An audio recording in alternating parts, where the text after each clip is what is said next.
Hi, I'm Chris with Kombucha Brooklyn. Today I'm going to talk about using fine teas to brew kombucha with. Now, normally when people think about brewing kombucha, they think that at the end of their initial fermentation, the kombucha is not going to be quite to their liking, so that they're going to have to add additional flavorings.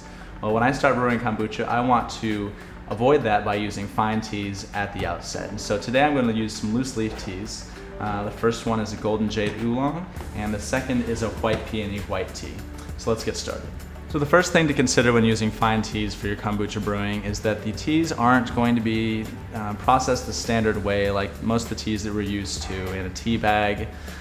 They're usually finings or dust or a combination of broken leaves, finings, and dust. So in the case of loose leaf teas, we're talking about a different method of processing in which you have whole leaves left intact so that you are retaining all the maximum flavor that's available without having a broken up, less quality tea.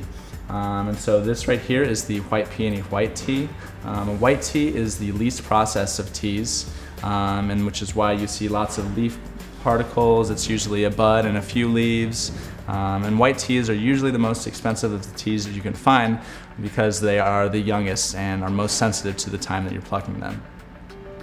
Now the second kind of tea I'm going to be using today is an oolong. So an oolong is a little bit more processed, and it's generally midway between a green tea and a black tea in terms of its oxidation. And it's quite a bit more processed than your standard white teas or green teas. So the first thing I'm going to do is measure out my teas. Now for a 2.5 gallon brew, which is what I'm doing today, I'm going to need about 30 grams of loose leaf tea, and I'm going to divide that half and half between my oolong and my white tea. So first thing I'm going to do is I'm going to weigh out my teas. So right here I'm going to weigh out 15 grams of the oolong and then 15 grams of the white peony. Now when you're brewing with loose leaf teas, you want to allow the tea to expand as much as possible in the brewing liquid in the water so that you're extracting as much as the flavor and nutrients as you can out of the teas. So what I'm going to do, just to be safe, be sure that I have enough room for each of the leaves, is put each one into a separate bag.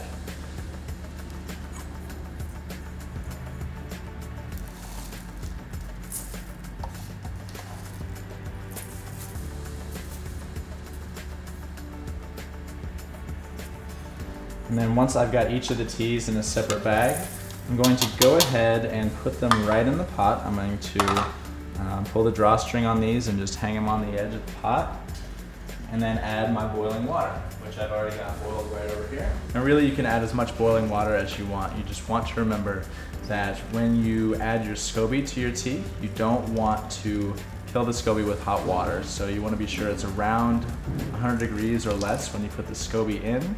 And you do that by adding cool water. And I'm going to put that all in my brew vessel, and you'll see that in one of our other videos regarding brewing kombucha.